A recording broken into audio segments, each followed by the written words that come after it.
Vayehi bimei Achashverosh. Now it came to pass in the days of Achashverosh. With these words begins that portion of the Bible called Esther, Megillat Esther, the scroll of Esther. It is a book that deals with great emotions, with mischief and hate, with ambition and wickedness, and anti-Semitism. Anti-Semitism, a new word for a very old and evil idea.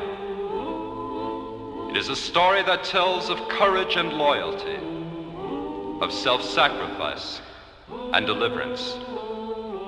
It is a story that gives us a wonderful Jewish holiday, a day of feasting and rejoicing, of merrymaking and gift-giving, Purim.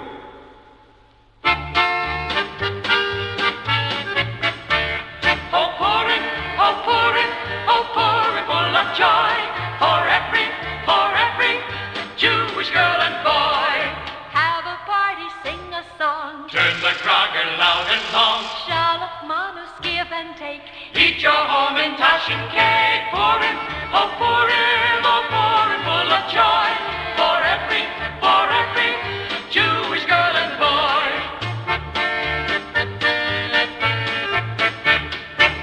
I love the day of Purim so,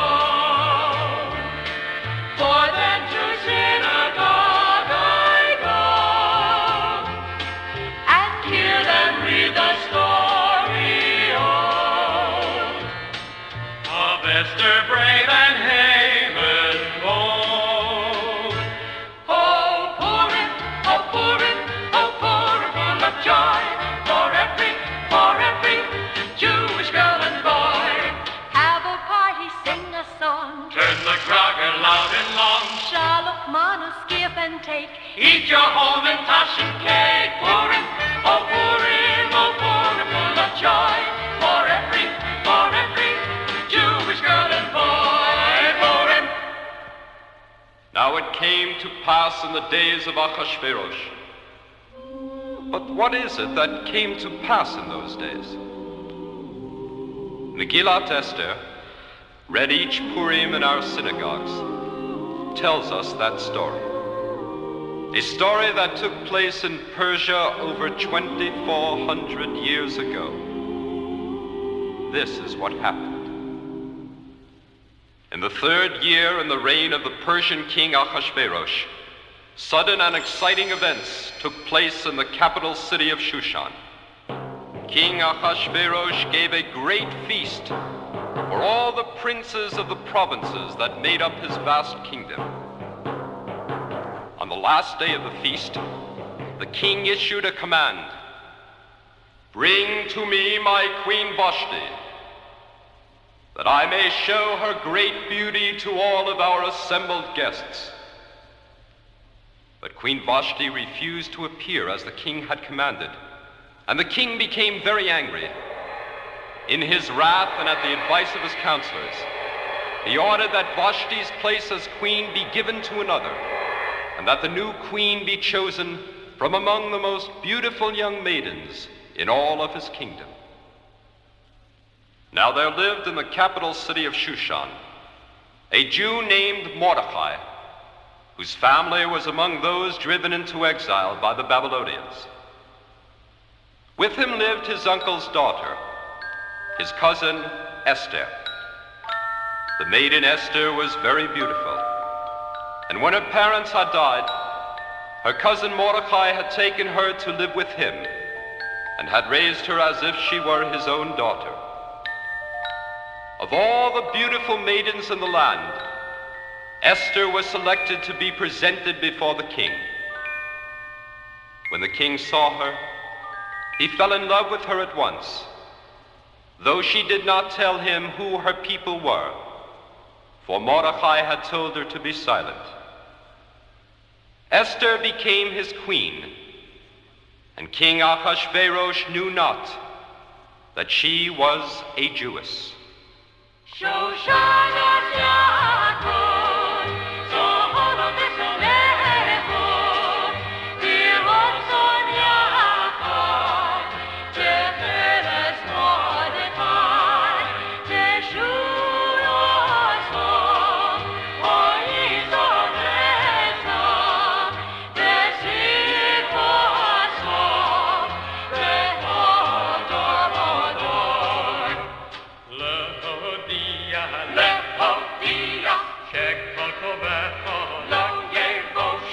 lo yikol lo netza kol hachoshim bo. Shoshanas Yaakov, Zohar v'Somecho, Tirhotzon Yachad, Teferes Mordechai.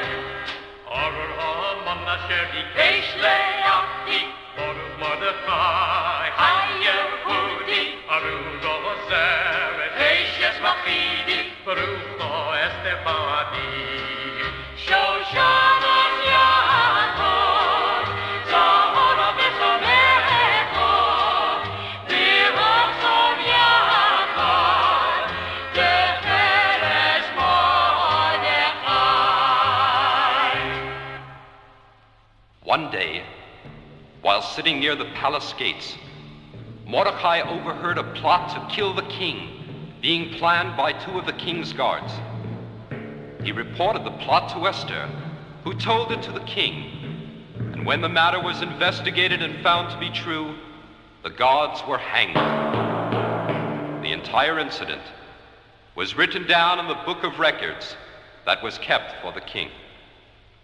Now among the king's princes and counselors was a man called Haman, whom the king had promoted to a very high position.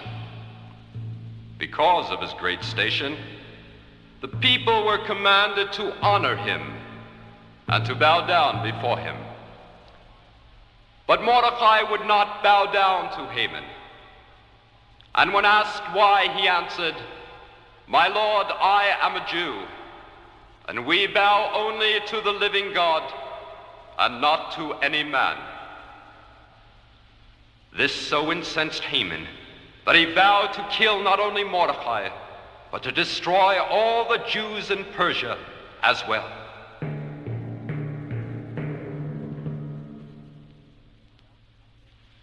Without mentioning the Jews by name, with lies and by devious means, Prince Haman receives the king's permission to proceed with an evil plan. Haman tells the king, "My lord, there is a certain people living everywhere throughout the provinces of thy vast kingdom. Their customs and manners of living are other than those of your subjects. Surely it is not fit for a great king to permit such a different people to exist in his lands. My lord the king, let it be written that they be destroyed. I myself will carry out the order, and also I will place 10,000 talents in the royal treasury for the honor of carrying out the king's command." The king was indifferent to all that would happen, and he told Haman, "Write such orders as you will in my name. These people are given to you to do with as you will." Haman had already cast Purim, that is, lots, to determine the day of destruction for the Jews. And word was sent by messengers to all the provinces of Persia, proclaiming the day of disaster for all the Jews in the land. And so it came to pass, in the 12th year of the reign of the Persian king Ahasuerus, after many years of having lived in peace, the Jews of Persia were to be set upon and put to death. The casting of the Purim had set the date, the day corresponding to the 13th day in the Hebrew month of Adar. Still not satisfied with his plot for vengeance, Haman ordered a gallows to be built, upon which he would hang the proud Jew, Mordecai. That very night, the king was unable to sleep, and he ordered that his book of records be read to him. In the course of the reading, he heard how Mordecai had revealed the plot to kill the king, and he learned that no honor had been given to Mordecai for having saved his life. In the morning, Haman came to the king to ask that Mordecai be hanged on the gallows he had prepared. But before he could ask the king's permission, Achashverosh called him and said, "Prince Haman, what shall we do with the man whom the king desires to honor?" Haman thought to himself, "Who but myself should the king wish to honor?" And he answered out loud, "My lord the king, let the man be dressed in the royal robes of purple. Let him be placed on the king's own horse, and have one of the princes of the realm lead him through the streets of the city, and let him call out, 'This is the man whom the king desires to honor.'" Then said the king to Haman, "All this that you have said shall be done to Mordecai the Jew, and you, Prince Haman, shall be the one to lead him through the streets." And it was done as the king commanded, and all Israel rejoiced.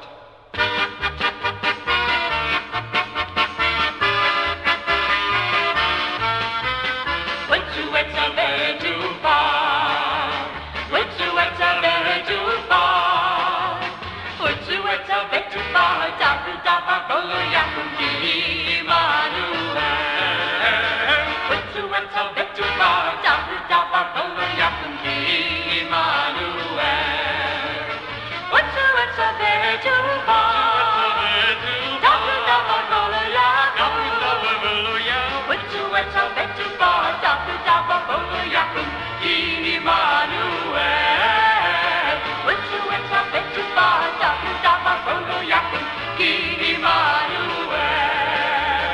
Utzu Etza ve'etufar, Utzu Etza ve'etufar, Utzu Etza ve'etufar, Davu davar v'lo yakum. Utzu Etza ve'etufar, Davu davar v'lo yakum ki Immanuel. Utzu Etza ve'etufar, Davu davar v'lo yakum ki Immanuel. Utzu Etza ve'etufar, Utzu Etza ve'etufar, Utzu Etza ve'etufar, Davu davar v'lo yakum. Utzu Etza ve'etufar, Davu davar v'lo yakum ki Immanuel. Utzu Etza ve'etufar, Davu davar v'lo yakum ki Immanuel.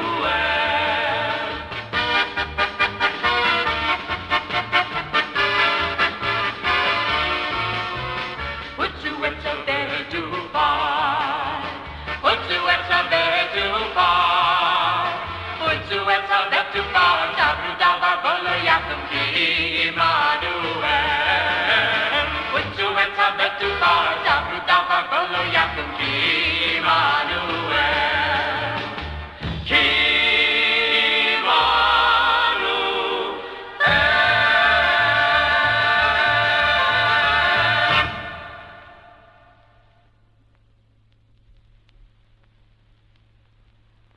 The Jews was only for that moment, for Haman's vengeance against this people was still to come. The Jews went into deep prayer and fasting when they learned of Haman's designs against them. Mordecai tore his clothes, put on sackcloth, and put ashes upon his head as a sign of mourning. Mordecai sent for Esther and asked her to plead before the king for the life of her people. My beloved uncle, death is the punishment for anyone who appears before the king without being summoned. My child, said Mordecai, do not think that of all the Jews you will be spared. Who knows? But perhaps it was for this that God caused you to be chosen as queen. Then Esther sent this message to Mordecai. Tell our people in Shushan to pray for me. I will go to the king as you have directed me. And if I perish, I perish.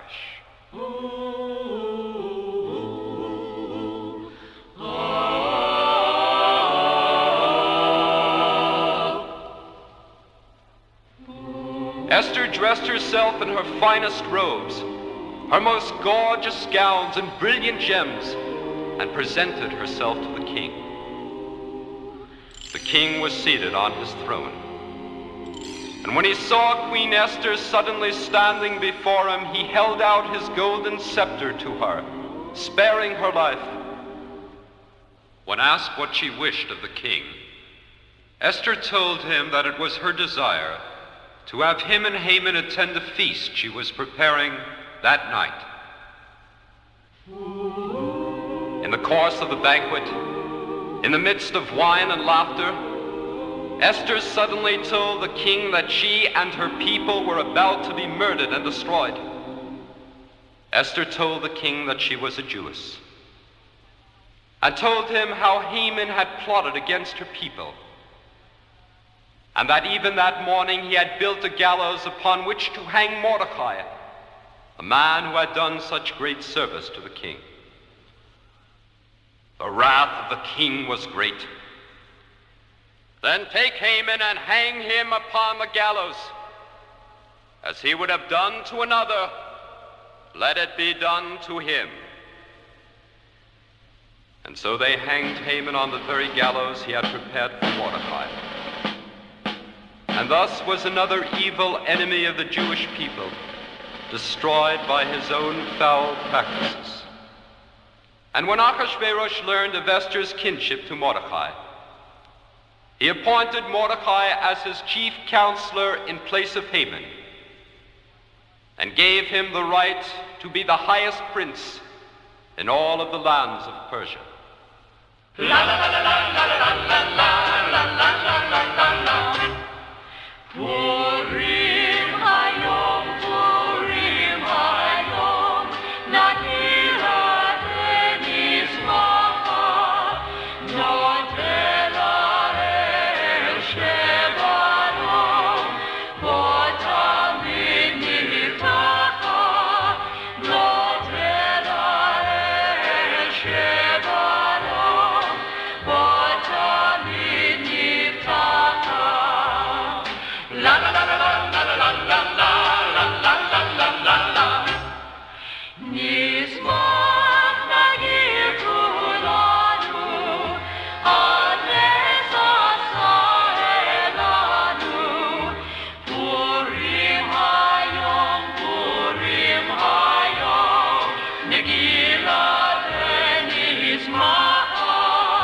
Hayom Purim, Hayom Purim, Negila Denizmach. La la la la la la la la la la la la. But the danger had not yet passed. For word of Haman's evil plan to destroy the Jews had been sent throughout the entire kingdom, and in every province and every city and town, the Jews lived in fear and dread, for Haman's order to destroy them had not been changed. On the 13th day of the month of Adar, the enemies of the Jews fell upon them to destroy them. But the Jews in each town and city in every province of the vast kingdom of Ahasuerus had gathered together to valiantly defend themselves, and there, standing as one, vanquished those who hated them and would destroy them. And on the 14th day of the month of Adar, they rested and they rejoiced. And it was a day of feasting and of light and gladness. Chag Purim, Chag Purim, Chag Gadol Layehudim, Masechot, Rashanim, Zmirat Rikudim. Havanadisha, Rash, rash, rash, Havanadisha, rash, rash, rash, Havanadisha, rash, rash, rash, Barashanim. Chag Purim, Chag Purim, Zeh shotim manot, Mahmadim, Matakim, Tfilim Bigdanot. Havanadisha, Rash, rash, rash, Havanadisha, rash, rash, rash, Havanadisha,